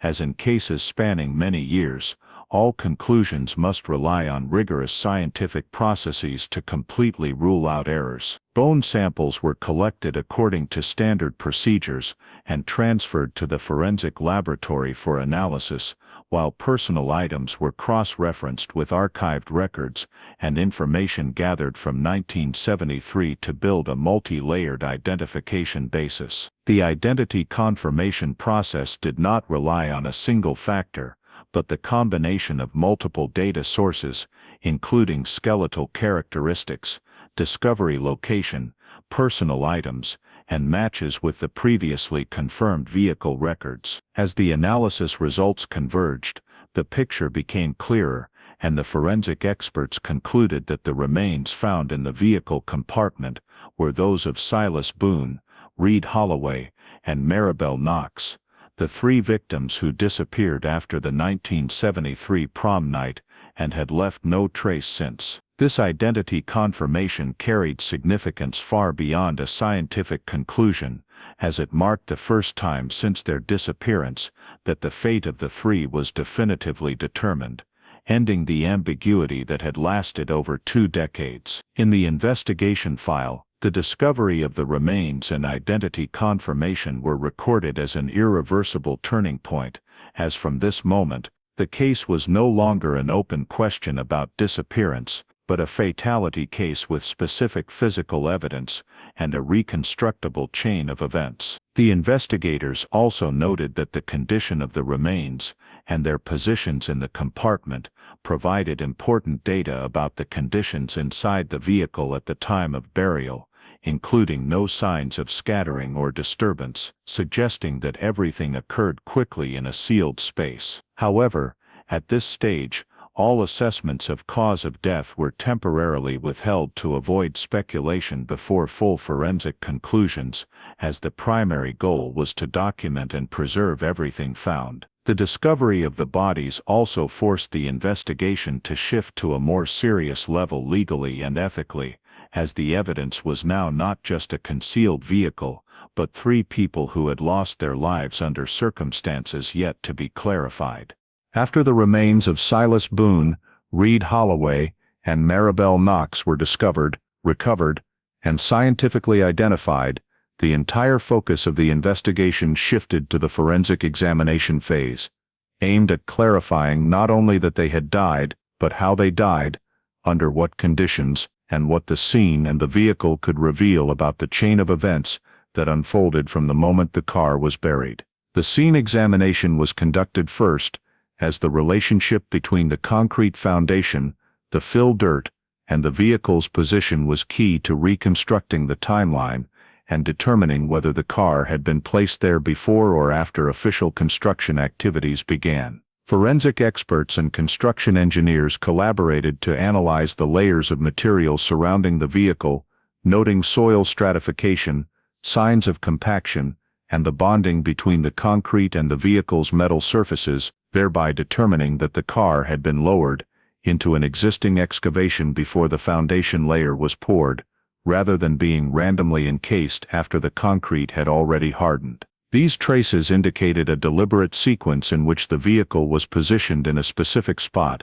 and then fully covered, ruling out the possibility of an accidental construction incident. The scene examination also focused on searching for signs of the initial excavation, such as differences in soil structure at deeper layers, the presence of inconsistent fill material, and indicators that the area had been an open pit for a short time before being sealed, all of which reinforced the conclusion that the scene had undergone organized intervention. Concurrently, a comprehensive examination of the vehicle was carried out, beginning with an assessment of the overall condition of the frame, body, and mechanical components to determine whether there were signs of a collision or mechanical failure prior to burial. Experts noted that the frame showed no deformation characteristic of a high-speed crash, no evidence of heavy impact to the front or sides, and the main structural components remained relatively intact, indicating that the vehicle had not experienced a crash or veered off the road, as typical traffic accident hypotheses from 1973 had suggested. Inspections of the braking system, wheels and undercarriage also revealed no signs that the vehicle had lost control or suffered serious damage before being placed in the pit, further supporting the conclusion that the car was in a drivable state when the concealment occurred. Experts also examined the condition of the doors, windows and passenger compartment, noting no signs of forced entry from the outside, and that the doors were in a state consistent with the vehicle having been closed before being covered, rather than broken due to random concrete pressure. These findings were significant, as they ruled out the possibility that the car was buried following a serious accident, and directed attention toward the likelihood that the vehicle was placed there under controlled conditions. The examination of the remains was conducted carefully and independently, with the goal of determining the cause of death within the limits imposed by the condition of the remains, which had been affected by time and the environment. Forensic experts noted that the state of the remains reflected decomposition in a sealed, oxygen-deprived environment, consistent with the bodies being trapped inside the buried vehicle rather than exposed to the outside for an extended period. Analysis of the remains' positioning showed no clear signs of post-mortem movement, reinforcing the conclusion that the victims remained in the vehicle until death, and that there was no subsequent intervention to move or alter their positions. Examiners also searched for signs of trauma on the bones, though limited by preservation conditions, and found no injuries characteristic of direct violence, such as fractures from heavy impact or wounds caused by tools, which did not completely rule out criminal activity, but indicated that the cause of death was more likely not from a clear physical assault. The assessment of cause of death therefore focused on environmental factors inside the vehicle compartment, including the possibility of oxygen deprivation, buildup of toxic gases, and confined space conditions, especially since the vehicle was quickly buried under concrete and dirt, completely cutting off external air supply. Forensic experts concluded that under those conditions, death could have occurred within a short time after the vehicle was covered, without requiring direct intervention through violence, a scientific conclusion that simultaneously raised serious questions about the responsibility of those who created those circumstances. All examination results were compiled into a unified forensic report, emphasizing the consistency among the scene, vehicle, and remains, showing that these were not disparate elements, but parts of the same deliberate chain of events. The report did not reach a final conclusion on criminal charges or motive, as that was the purview of the prosecutorial authorities, but it provided a solid scientific foundation to assert that the presence of the vehicle, and the remains beneath the concrete, was not the result of random accident or construction negligence, but the consequence of a controlled concealment action. After the forensic conclusions had established a unified scientific foundation tightly linking the scene, vehicle, and remains, the investigation entered a decisive procedural phase, where everything discovered, verified, and analyzed throughout the reopened case had to be compiled into a complete prosecution file, capable of withstanding rigorous court scrutiny. Thomas J. Halverson and the investigative team began by systematizing all evidence along clear logical axes, not only arranging it chronologically, but also by causal relationships, to highlight how each individual piece connected to form a cohesive picture. Physical evidence was placed at the center of the file, starting with the accurately identified vehicle, its deliberate burial position beneath the concrete foundation, and scene traces showing the intentional sequence of placing the car and then covering it. These conclusions were directly linked to construction records, including permits, concrete invoices, and data on construction timing, to prove that the burial could not have been the result of random construction error, but was an action outside the official plan. Concurrently, key witness statements were integrated into the file as reinforcing elements, not standing alone, but tied to objective evidence, thereby clarifying the roles of individuals with control over the site and the ability to direct unusual activities. The compilation of evidence also included interrogation transcripts, in which Harold D. Kessler's statements were placed alongside facts he could not convincingly explain, to demonstrate inconsistencies between the suspect's account and the established chain of events. Halverson paid particular attention to eliminating any unnecessary speculation, as the goal of the prosecution file was not to retell the entire story emotionally, but to present a tight legal argument in which every conclusion could be traced back to one or more specific pieces of evidence. Once the evidence compilation was complete, the team moved to determining the appropriate charges matching what had been proven, a process requiring close coordination between investigators and prosecutors to ensure the charges accurately reflected the nature of the conduct and met statutory elements. Charge determination was not rushed, as in a decades-old case, Every decision had to consider the legal context at the time of the alleged conduct as well as current regulations. Prosecutors analyzed whether the act of concealing the vehicle while creating conditions leading to death could constitute which charges, examining factors such as degree of intent, knowledge of consequences, and legal responsibility of the site controller. In this process, forensic conclusions about death due to sealed environment and oxygen deprivation played a pivotal role, as they allowed the argument that the deaths of the 3 victims were not unforeseeable random consequences, but direct results of the vehicle being buried and sealed. Charge determination also had to account for post-event conduct, including evidence concealment, obstruction of justice, and maintaining secrecy over many years, factors that could be considered aggravating circumstances in prosecution. Halverson and the prosecution team thoroughly discussed the scope of the suspect's responsibility, ensuring the file did not overextend charges beyond what evidence could prove, yet did not narrow them to diminish the seriousness of the conduct. Once charges were clearly and appropriately determined, based on investigative conclusions, the entire file was prepared for transfer to the prosecutor's office,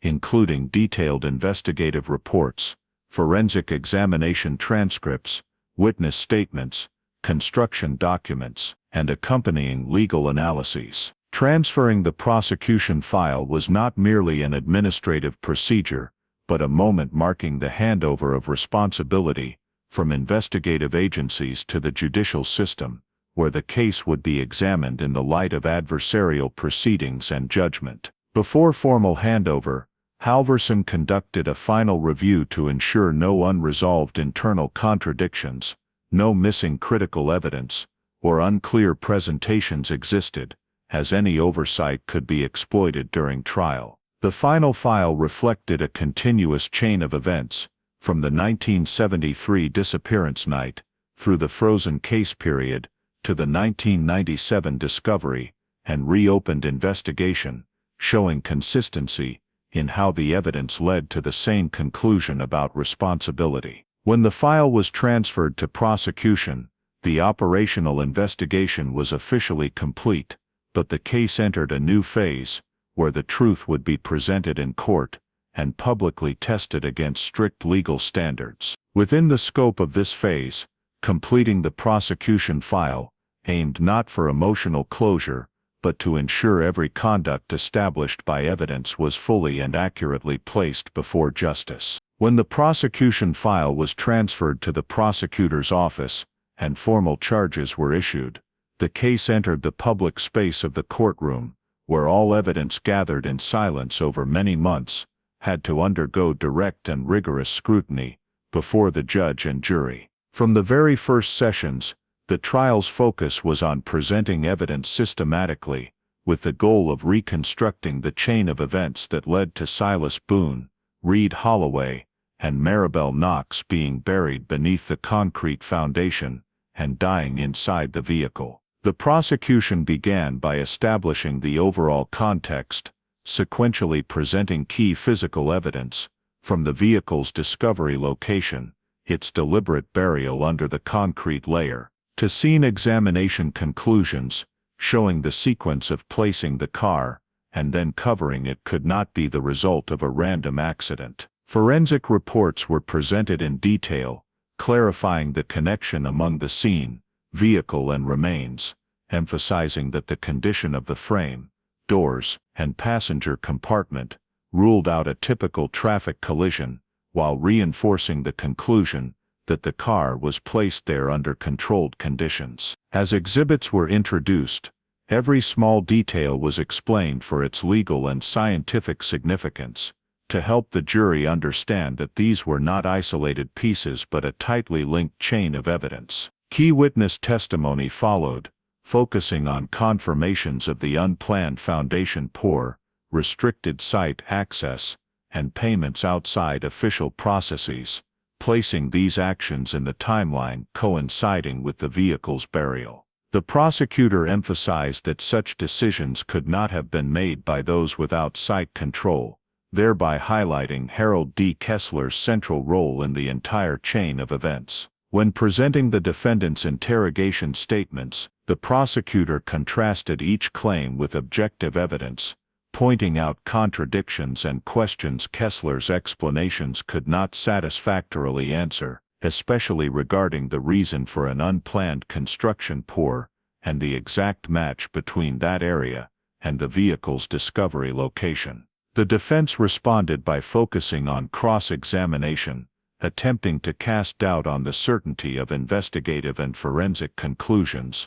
arguing that the absence of direct evidence of violence or intent to kill made the charges speculative. Defense counsel tried to portray the unusual construction decisions as practical management choices in the era's construction context, while stressing that an undetected incident did not equate to intentional concealment. Experts called by the defense testified to challenge certain technical conclusions, raising questions about alternative scenarios, including the possibility that the vehicle fell into a construction pit unnoticed before concrete was poured. However, during cross-examination, these arguments faced the presented chain of physical and administrative evidence, particularly the consistency among construction records, witness statements and scene traces, making it increasingly difficult to sustain a random scenario. The prosecutor rebutted by emphasizing that the case rested not on a single factor,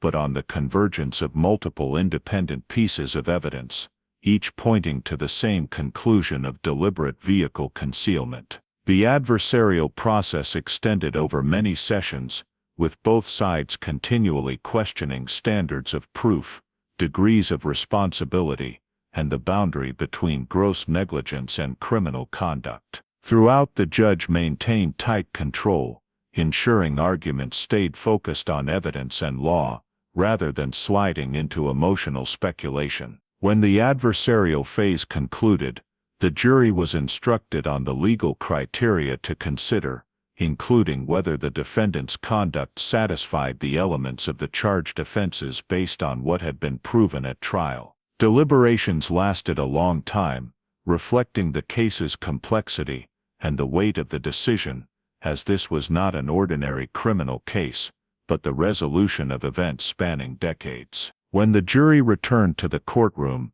and the verdict was read, the atmosphere became tense to the point of near silence, as all parties understood this moment would shape how the case was recorded in local legal history. The verdict affirmed Harold D. Kessler's criminal responsibility for the proven conduct, based on the finding that site control, directing unplanned construction, and concealing the vehicle directly created the conditions leading to the 3 victims' deaths, and that those actions far exceeded ordinary negligence. Upon announcement of the verdict, the court also noted aggravating circumstances related to prolonged concealment and obstruction of justice, reflecting the severity of the consequences. With this verdict, the trial officially concluded, moving the case from adversarial contention to legal determination, and marking the final milestone in the long journey from an unsolved disappearance to a publicly pronounced sentence. Immediately after the court's verdict was announced and the trial officially concluded, the case did not remain confined to the legal sphere, but spread throughout the local community, which for over 2 decades had lived with silence, speculation, and unresolved voids surrounding the disappearance of Silas Boone, Reed Holloway, and Maribel Knox. Community reactions unfolded in multiple layers, beginning with shock that a horrific truth had existed right beneath their feet for years without anyone noticing, followed by a heavy realization that what had been seen as accident, error, or bad luck was actually tied to human decisions. For many long-time residents, the verdict did not bring complete relief, as it simultaneously confirmed that their community had unwittingly become the setting for a prolonged concealment, where economic development and new layers of concrete had covered an unresolved tragedy. Conversations in public spaces gradually shifted from what happened to how could that have gone undetected, reflecting a change in how the community viewed itself and the systems once trusted. The social impact following the case was not limited to immediate emotions, but extended to deeper discussions about collective responsibility and the role of authorities in oversight, inspection, and questioning decisions once considered normal in a development context. Many began re-examining old construction projects, filled or redeveloped lots, not out of specific suspicion, but from a new awareness that what was buried was not just earth, but potentially untold stories. In the community, the case became a reference point for re-evaluating the past, where administrative and professional decisions from the 1970s were placed under the light of current standards, leading to unavoidable questions about whether shortcomings stemmed from objective limitations or lax acceptance of convenient explanations.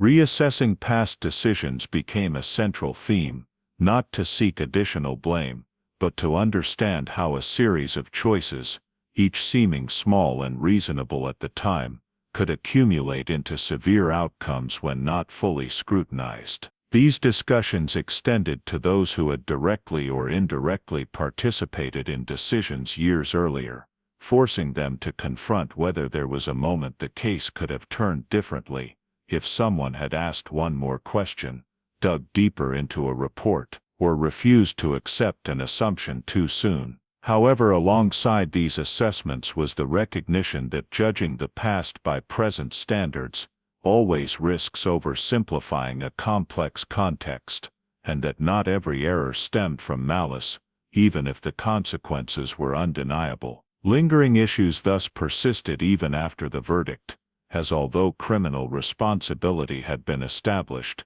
many questions remained unanswered, from whether others knew about the incident and stayed silent to why unusual signs were not strong enough to break the silence over years. For the community, the case became a persistent reminder of the limits of systems and people, that justice may come late, but never perfectly, always leaving gaps that cannot be fully filled. Public memorials and discussions occurred not only to remember the three victims, but to affirm that their story was not confined to the verdict, but continued as part of collective memory, compelling the community to carry lessons about vigilance, responsibility, and the value of not accepting easy explanations when lives are at stake. As the case's aftermath gradually settled, what remained was not a sense of victory or complete closure, but a new state of awareness, where the community understood that truth can be buried for a very long time.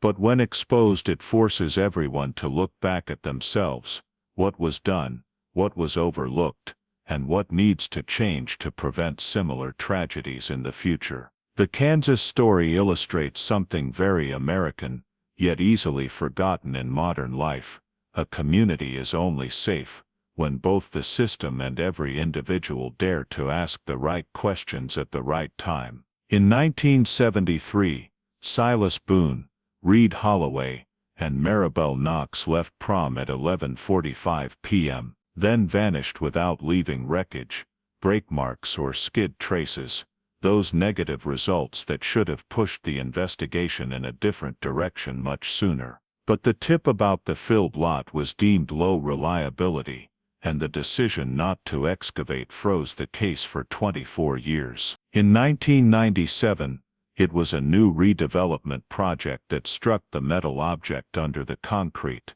forcing the case to reopen, and Frank Ellison's testimony about the unplanned poor cash payments and restricted access exposed the concealment pattern. The real lesson for America today is this: when you spot a small irregularity at work or in the community, an off-the-books cash payment, an unreasonably restricted area, a get-it-done decision to meet deadlines, treat it as a risk signal, not routine. If you're a worker, engineer, administrative staff, or local resident, document timelines, take photos, save emails records, and report through proper channels, hotline, inspector or whistleblower program instead of letting it slide. And if you're family or friends of someone missing, Don't hesitate to demand police take an official report early. Provide the last known route, vehicle description, and stress the unusual points like lack of traces,